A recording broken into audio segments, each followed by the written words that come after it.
ये कहानी पूरी तरह से काल्पनिक है। इसका उद्देश्य मनोरंजन है।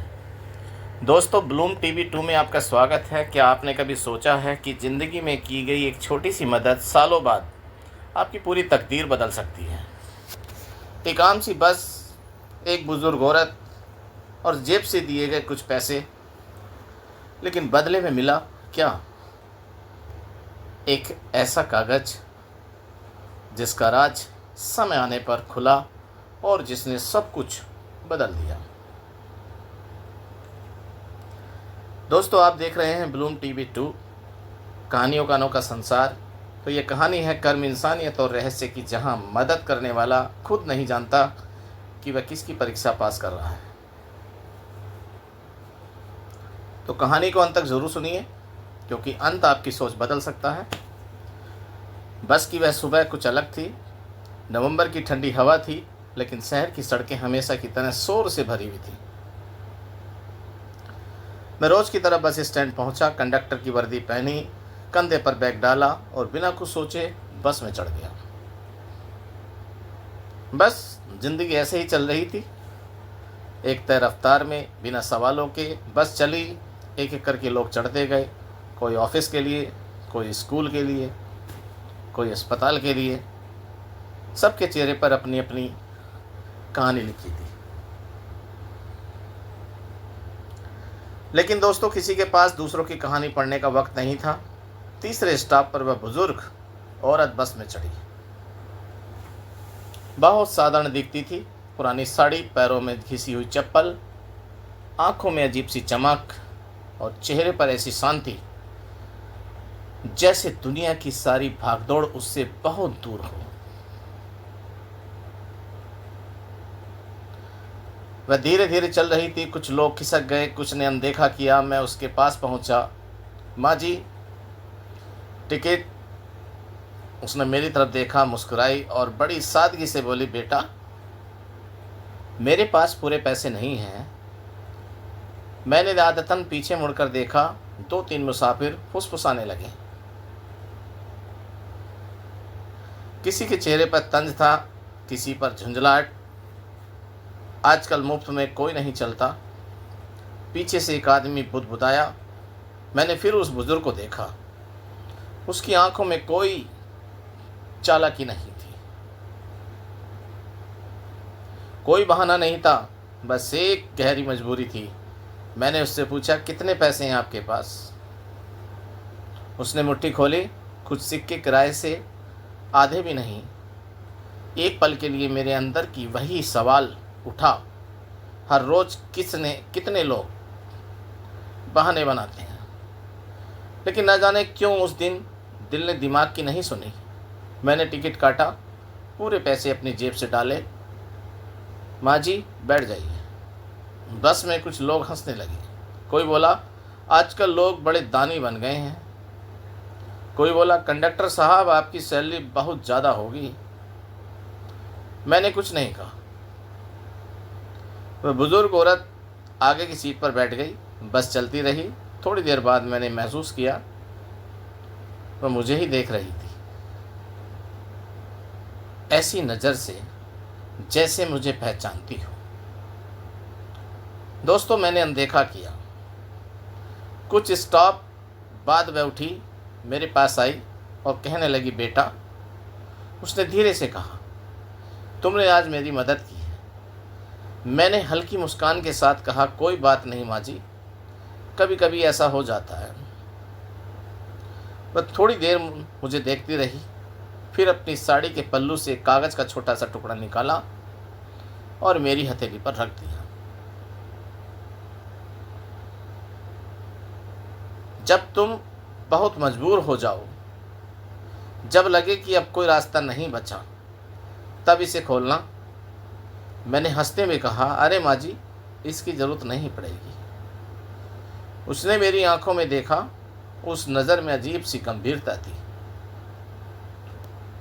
बेटा, ज़रूरत सबको पड़ती है बेटा, बस सब मानते नहीं।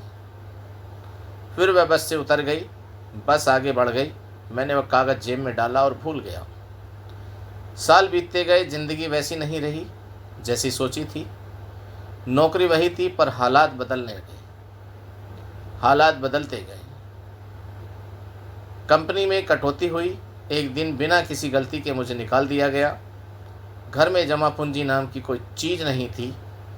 माँ बीमार रहने लगी, कर्ज बढ़ता गया, दोस्त दूर होते गए, एक एक करके सब छिनता चला गया। वह दिन आया जब घर में खाने को कुछ नहीं था। मैं अंधेरे कमरे में बैठा था, दीवारें जैसे मुझ पर गिर रही थी। तभी अचानक मुझे वह कागज़ याद आया। सालों बाद मैंने जेबें टटोली, एक पुराने कोट की जेब में वह मुड़ा तोड़ा कागज़ मिल गया। दिल जोर जोर से धड़कने लगा। मैंने कागज़ खोला, उस पर एक पता लिखा था, बस एक पता, और नीचे एक वाक्य, दरवाज़ा खुद खुलेगा, डरना मत। मेरे पास खोने को कुछ नहीं था। अगले दिन मैं उस पते पर पहुंचा। वह शहर के बाहर था, सुनसान इलाका, ऊंची दीवारें। मेरे सामने जो घर था वह घर नहीं, एक महल जैसा था। मैं अवाक रह गया। मैंने जैसे ही गेट के पास कदम रखा, गेट अपने आप खुल गया। मेरे पैरों तले जमीन खिसक गई। सामने वही बुजुर्ग औरत खड़ी थी, लेकिन अब वह वैसी नहीं लग रही थी जैसी बस में दिखी थी। उसकी आंखों में वही चमक थी, पर अब समझ आ रहा था वह कोई साधारण बुजुर्ग औरत नहीं थी। वह मुस्कुराई और बोली, मैं तुम्हारा इंतज़ार कर रही थी, मैं तुम्हारा इंतज़ार कर रही थी। उसके शब्द मेरे कानों में गूंजते रहे। मेरे मुंह से आवाज़ नहीं निकल रही थी। वही चेहरा, वही आंखें, पर अब उसमें किसी आम बुजुर्ग की बेबसी नहीं थी। अब उसमें अधिकार था और रहस्य भी था। दोस्तों, मैंने कांपती आवाज़ में पूछा, माँ जी ये सब, यह घर? वह हल्की मुस्कुराई, घर नहीं बेटा, इसे लोग बाहर से महल कहते हैं, लेकिन असल में यह उन लोगों की शरण है जो सही समय पर सही इंसान बनते हैं। मैं कुछ समझ नहीं पाया माँ जी। उसने इशारे से मुझे अंदर बुलाया। अंदर कदम रखते ही लगा जैसे मैं किसी और दुनिया में आ गया हूँ। ऊंची छतें, दीवारों पर पुरानी तस्वीरें और एक अजीब सी शांति, ऐसी शांति जो शोर नहीं बल्कि भरोसा देती है। वह धीरे धीरे चलती हुई एक बड़े से कमरे में ले गई। बीच में लकड़ी की पुरानी मेज़ थी। बैठो, उसने कहा। मैं बैठ गया। उसने मेरी तरफ देखा और बोली, तुम सोच रहे होगे कि एक बस की बुजुर्ग औरत इतना सब कैसे? मैंने सिर हिलाया।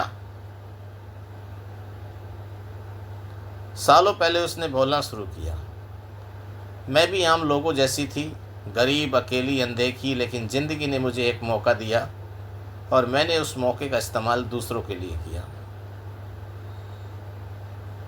उसने दीवार की एक तस्वीर की ओर इशारा किया। उस तस्वीर में वही औरत थी, लेकिन युवा रूप में थी।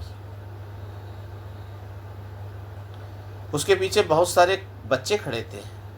ये बच्चे, उसने कहा, कभी सड़क पर सोते थे। किसी ने उनकी मदद नहीं की। मैंने की, बिना बदले की उम्मीद के। मैं उसकी बातों में डूबता चला गया। मैंने सीखा। वह बोली कि दुनिया में सबसे बड़ी ताकत पैसा नहीं बल्कि समय पर की गई दया होती है। मैंने धीरे से पूछा, और वो कागज? वह मुस्कुराई। वो एक परीक्षा थी। परीक्षा? हाँ, हर इंसान को ज़िंदगी में कई मौके मिलते हैं दया दिखाने के, लेकिन ज़्यादातर लोग तब मदद करते हैं जब उन्हें यकीन होता है कि बदले में कुछ मिलेगा। तुमने बिना सोचे, बिना दिखावे के, बिना किसी उम्मीद की मदद की थी।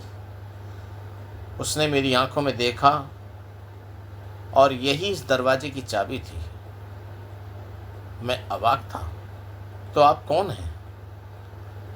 मेरे मुंह से निकल ही गया। वह थोड़ी देर चुप रही। कुछ लोग मुझे भाग्य कहते हैं, लेकिन कुछ किस्मत कहते हैं और कुछ कर्मों का हिसाब कहते हैं। मेरे शरीर में सिहरत दौड़ गई, लेकिन असल में उसने कहा, मैं बस एक माध्यम हूँ, जो लौटाता हूँ वही जो तुमने दिया है। उसने मेज़ पर एक फ़ाइल रखी, ये तुम्हारे नाम की फ़ाइल है। मैंने फ़ाइल खोली, उसमें नौकरी का ऑफ़र था। इतनी बड़ी सैलरी, इतना बड़ा पद, मेरी आंखें भर आईं। लेकिन उसने गंभीर स्वर में कहा, यह सब स्थायी नहीं है। अगर तुम भूल जाओ कि तुम्हें यहाँ तक क्या लाया। मैंने फ़ाइल बंद कर दी। माँ जी, मैंने कहा, अगर मुझे ये सब इसलिए मिल रहा है क्योंकि मैंने आपकी मदद की थी, तो क्या हर किसी को ऐसा मौका मिलता है? वह मुस्कुराई और बोली, मौका सबको मिलता है, पर पहचान बहुत कम लोग पाते हैं। मैं उठ खड़ा हुआ। मुझे ये सब चाहिए, मैंने कहा, लेकिन उससे ज़्यादा मैं यह नहीं भूलना चाहता कि मैं कौन था। उसकी आंखों में चमक आ गई। यही जवाब मैं सुनना चाहती थी। वह उठी, दरवाजे की ओर चली। अब जाओ, उसने कहा, और जब भी किसी को बस में, सड़क पर या ज़िंदगी में पैसों से नहीं, इंसानियत से कमी लगे तो रुक जाना। मैं बाहर निकला, पीछे मुड़कर देखा, वह महल, वह गेट, सब गायब था। मेरे हाथ में सिर्फ वही पुराना कागज़ था, लेकिन अब उस पर लिखा था, कर्म कभी लौटकर खाली हाथ नहीं आता। उस दिन के बाद मेरी ज़िंदगी बदली, न सिर्फ पैसे से बल्कि नज़र से। आज भी मैं बस में टिकट काटता हूँ। आज भी लोग हंसते हैं जब मैं किसी की मदद करता हूँ, और हर बार मुझे लगता है कहीं कोई बुज़ुर्ग औरत फिर से किसी बस में चढ़ रही है, किसी और की परीक्षा लेने। दोस्तों, अगर ये कहानी आपको कहीं ना कहीं आपकी ज़िंदगी से जुड़ी लगी हो, तो याद रखिए, इंसान की असली पहचान उसके हालात नहीं, उसके कर्म बताते हैं। हो सकता है जिसकी आप आज मदद कर रहे हैं वह कोई साधारण इंसान न हो, या शायद वह खुद ज़िंदगी हो जो आपको परख रही हो। इसलिए जब भी मौका मिले, बिना सोचे थोड़ा इंसान बन जाइए, क्योंकि कर्म कभी खाली हाथ नहीं लौटते। ऐसी ही दिल को छू जाने वाली कहानियों के लिए ब्लूम टीवी 2 को सब्सक्राइब करना ना मत भूलिए। सब्सक्राइब ज़रूर कीजिए, वीडियो को लाइक कीजिए और कमेंट में बताइए आप क्या करते हैं।